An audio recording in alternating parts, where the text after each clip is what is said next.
Hello दोस्तों, welcome again to engineering अड्डा। आज हम बात कर रहे हैं पीजीसीएल डीईटी के कंप्लीट सिलेबस के बारे में जानकारी, क्योंकि बच्चों की बहुत सारी क्वेरीज आ रही थी कि सर हमारे बहुत ही एडिशनल सब्जेक्ट भी बहुत जगह एज ए रूमर के तौर पे, क्योंकि जो फ्रेशर स्टूडेंट है उनको हर बार डर लगता है कि कितना सिलेबस कंप्लीट करें, और हर बार वो कहीं ना कहीं वीडियोज़ के अंदर या फिर कहीं वेबसाइट पर जाके देखते हैं तो बहुत ज़्यादा सब्जेक्ट 12 से 13 सब्जेक्ट लिखे देखते हैं, और हर बार घबराते हैं एज ए फ्रेशर के साथ इतने सारे सब्जेक्ट कंप्लीट करने हैं क्या, या इतना सारा हमें सिलेबस के अंदर सब टॉपिक कंप्लीट करने हैं क्या, क्योंकि 2 से 2.5 महीने आपके पास बचे हैं और इतना ज़्यादा सिलेबस कंप्लीट होना मतलब मुश्किल और नामुमकिन, हम एक और चीज़ बोल सकते हैं, दोनों ही है।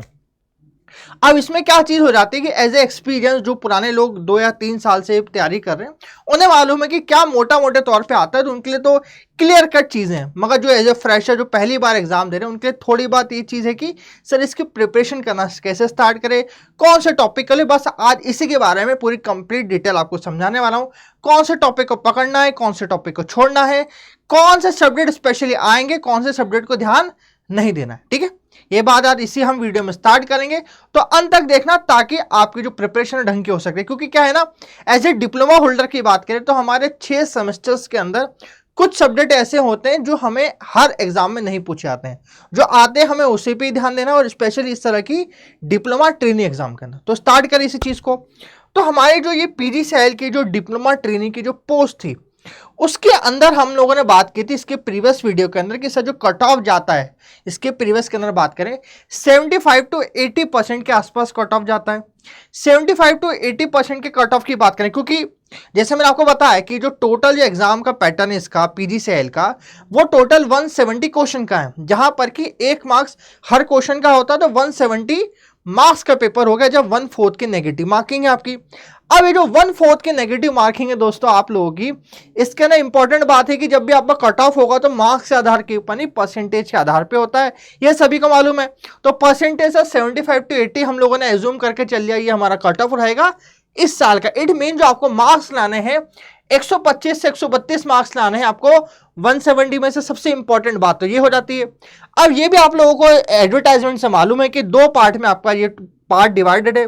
एक तो टेक्निकल पोर्शन, जो सिर्फ हम डीईटी की बात करें, डिप्लोमा इलेक्ट्रिकल ट्रेनिंग की पोस्ट की बात करें, उसके लिए आपके स्पेशली 120 क्वेश्चन है आपके पास में टेक्निकल के, और 50 क्वेश्चन आपके एप्टीट्यूड के। अब इसमें ध्यान दीजिएगा इंपॉर्टेंटली, यहाँ थोड़ा सा मुझसे गलती लिखा गई हो तो यहाँ पर हम लोग ये बात करते हैं कि आपके अंदर यहाँ पर क्वांट और आपके जो जनरल अवेयरनेस के क्वेश्चंस हैं, ठीक है, ये आपका 15 मार्क्स का तब क्या पूछा जाता है, 15 मार्क्स का आपका इंग्लिश वोकेबलरी पूछा जाता है, और 15 मार्क्स के अंदर आपकी बेसिक के तौर पे आती है रीजनिंग।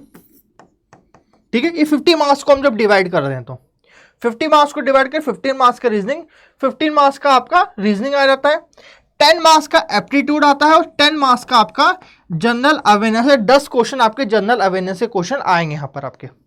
ठीक है, तो 50 मार्क्स ऐसे डिवाइड हो जाएंगे। अब ये 120 मार्क्स है जिसके लिए सबसे ज्यादा आप है कि सर इसकी तैयारी कैसे करें। अब इसके बारे में बात करते हैं एज ए इलेक्ट्रिकल स्टूडेंट के सिलेबस के आधार के ऊपर। तो ये मोटा मोटी 8 सब्जेक्ट मैंने आपको लिए हैं कि 8 के अलावा 9वां सब्जेक्ट कोई नया मत खोलना। क्या है, इसमें से ही पेपर बनेगा और यहीं से क्वेश्चन आएंगे। बहुत सारे लोग ऐसा करते हैं कि सर एनालॉग इलेक्ट्रॉनिक भी पढ़ लो आप लोग ऐसा करो, माइक्रो प्रोसेसर भी पढ़ लो, आप तो पीएलसी स्काडा ही पढ़ लो। तो भैया ऐसा है कि हर जगह से हर तरह के क्वेश्चन नहीं बनते। ये ध्यान देना है कि ये डिप्लोमा बेस एग्जाम है। ठीक है, ये पहली बात ये ध्यान देना है। तो स्टार्ट करते एक एक करके कौन से सब्जेक्ट है 8। तो सबसे पहला आता है हमारा बेसिक इलेक्ट्रिकल, जिसे हम नेटवर्क एनालिसिस के रूप में भी कुछ लोग जानते हैं। अगला subject DC machine, AC machine transfer, या फिर हम इलेक्ट्रिकल मशीन के नाम पे जानते हैं। अगला subject utilisation of electrical engineering, जहां हमारा ट्रैक्शन वगैरह की बात होती है। अगला सब्जेक्ट कौन सा, तो सर आपके पावर इलेक्ट्रॉनिक एंड ड्राइव। हाँ, पावर इलेक्ट्रॉनिक की पूछा जाता है मगर बेसिक पूछा जाता है। ठीक है, बेसिक कितना वही मैं बताऊंगा आपको। बेसिक इलेक्ट्रॉनिक ध्यान देना, बेसिक इलेक्ट्रॉनिक के अंदर कभी कभी लोग पावर इलेक्ट्रॉनिक को भी रख देते हैं, तो भी कोई दिक्कत की बात नहीं है। Electrical measurement and measuring, generation and transmission, basically बोले तो आपका पावर सिस्टम, और अगला कंट्रोल सिस्टम। हाँ, ये भी पूछा जाता है एज ए बेसिक के तौर पे। आगे बात करें, एक एक करके सब्जेक्ट उठाते हैं और हर एक के बारे में डिटेल डिस्कशन करते हैं। सबसे पहला सब्जेक्ट आपका है बेसिक इलेक्ट्रिकल। यहाँ पर हम नेटवर्क की थ्योरम्स की बात करते हैं। तो हाँ, सबसे पहले बेसिक्स आएंगे, ओम्स लॉ, आपके किरचॉफ्स लॉ सारे पढ़े जाएंगे।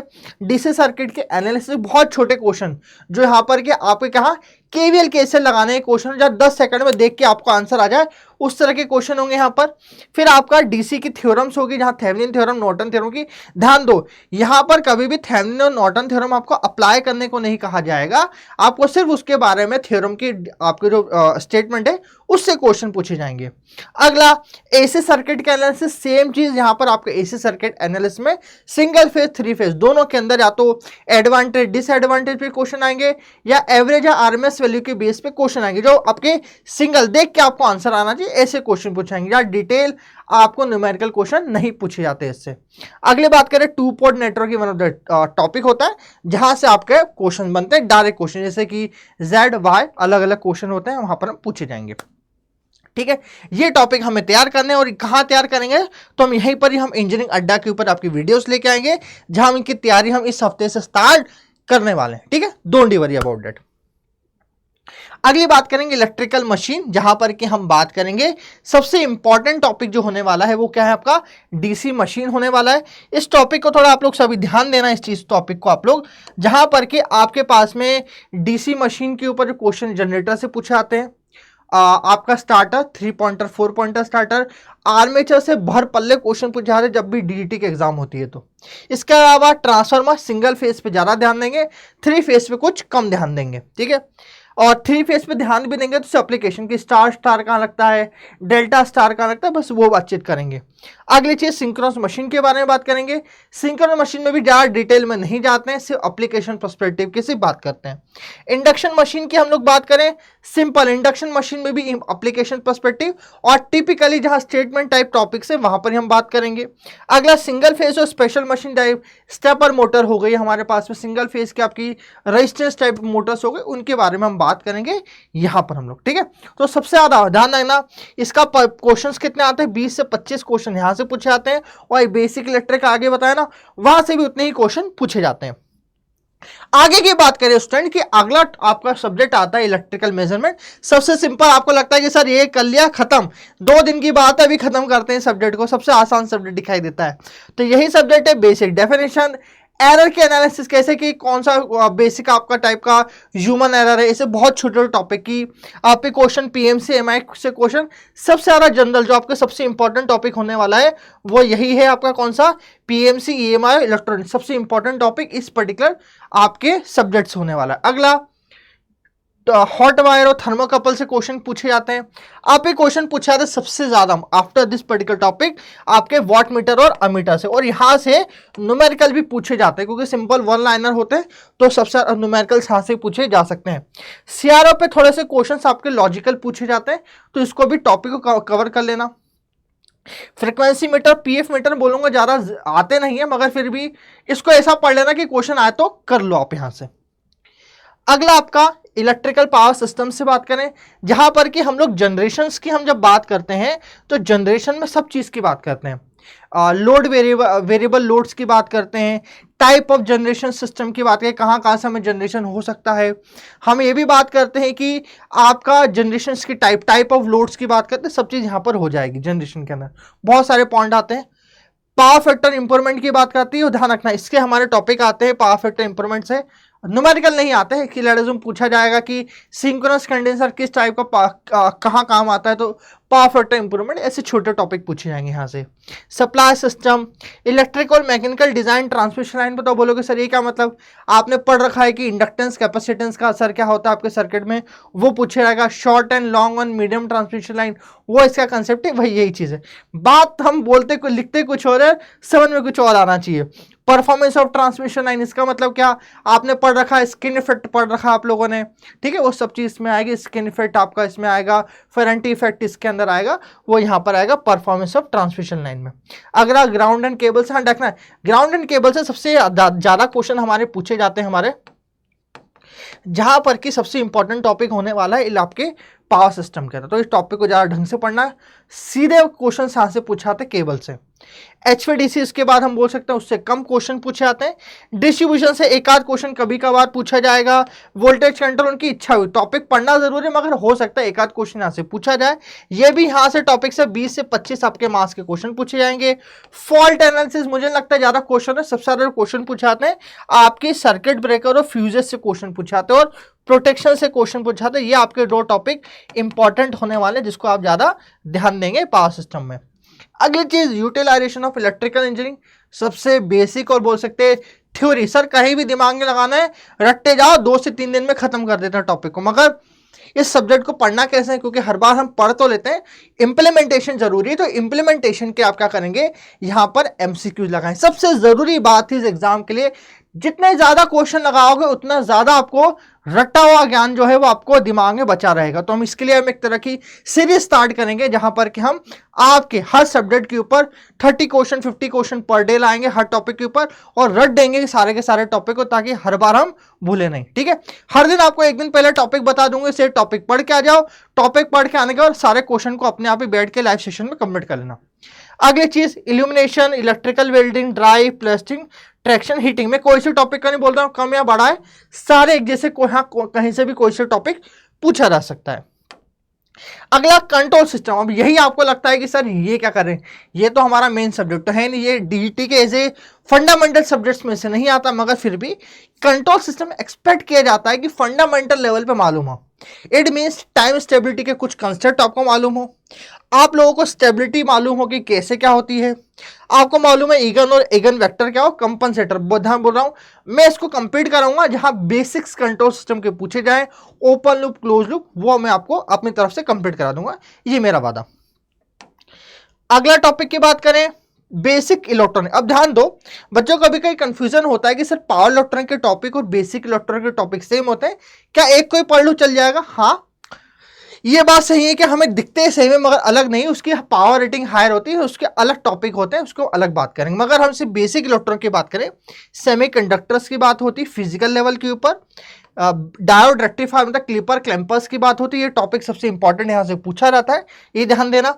अब हम यह बात करेंगे BJT FET मॉसफेट्स के बारे में, बेसिक्स, ज़्यादा डिटेल कैरेक्टरिस्टिक में नहीं जाएंगे, इसके अंदर भी बेसिक डिजिटल, हम यहाँ हमारा डिजिटल इलेक्ट्रॉनिक अलग सब्जेक्ट नहीं पढ़ेंगे, इसमें ही पढ़ लेंगे बेसिक इलेक्ट्रॉनिक में ही, जहाँ पर कि लॉजिक गेट्स पढ़ेंगे, लॉजिक गेट्स के अलावा कन्वर्जन पढ़ेंगे, पावर एम्पलीफायर्स पढ़ेंगे इसके अंदर हम लोग। ठीक है, चलिए पावर इलेक्ट्रॉनिक का सब्जेक्ट है तो पावर इलेक्ट्रॉनिक क्या पढ़ेंगे। तो अब यहां से आती है कि सर ये 2 सब्जेक्ट सबसे इंपॉर्टेंट, ढंग से सब बता दो कि कंट्रोल में क्या पढ़ना, पावर इलेक्ट्रॉनिक में क्या पढ़ना। तो पावर इलेक्ट्रॉनिक की बात करूं स्टूडेंट्स, तो यहां पर बेसिक जो पावर इलेक्ट्रॉनिक के होते हैं कि कैसे क्या हमारे कैरेक्टरिस्टिक, कोई भी हम इलेक्ट्रॉनिक सर्किट बनाते हैं वो कैसे होती है वो बताना, यूनि डायरेक्शनल, बाय डायरेक्शनल।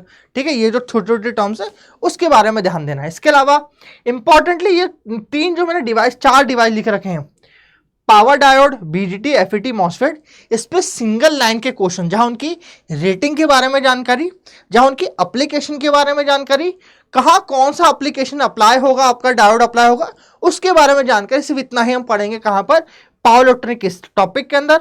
अगला SCR कैरेक्टरिस्टिक की बात करें तो यहां पर हम सबसे इंपॉर्टेंट टॉपिक इसलिए पावर इलेक्ट्रॉनिक का रखा था क्योंकि SCR या फिर थारिस्टर के बारे में जानकारी हो आपको, बस इसके अलावा कुछ भी नहीं है। थारिस्टर उसकी जानकारी लेंगे कि कैसा बनता है, उसकी कैरेक्टरिस्टिक क्या होती है, बस खत्म कर देंगे उसको हम। फिर फायरिंग सर्किट, अलग अलग तरह की फायरिंग सर्किट पढ़ लेंगे। रेक्टिफायर से सिंगल फेज का पढ़ेंगे, डायोड या फिर थारिस्टर लगाओ।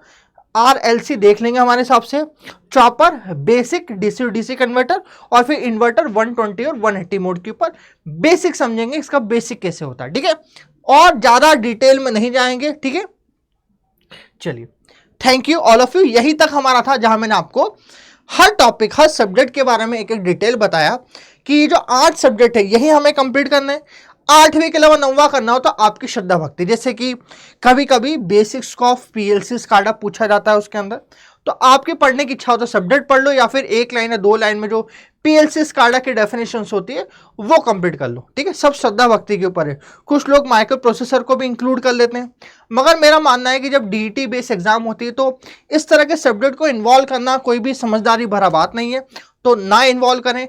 अपने आप को इतना क्लियर रखें अपने माइंडसेट में कि मेरा 8 सब्जेक्ट है, आर्ट सब्जेक्ट में तो सर मैं 120 140 ले आऊंगा, उतना ही दिमाग, क्योंकि 20 से 25 मार्क्स आपके 3 सब्जेक्ट लेके आए, कौन से, मशीन, आपका पावर सिस्टम और इलेक्ट्रिकल नेटवर्क, बेसिक इलेक्ट्रिकल की बात करें 75 से 80 मार्क्स आपके यहां पर आ जाते हैं।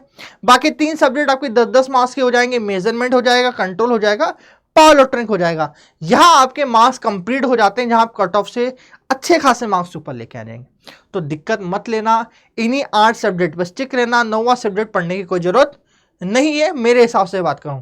बाकी अपनी श्रद्धा भक्ति, फिर आपको 13-14 सब्जेक्ट भी कंप्लीट करना तो आप देख लो। बाकी कुछ और डाउट आपको लगते हैं तो कमेंट बॉक्स में लिख देंगे, और कभी आपको लगता है कि आप पर्सनलाइज मैसेज करना चाहते हैं तो ये मेरी आईडी है ayush.partner@adda247.com।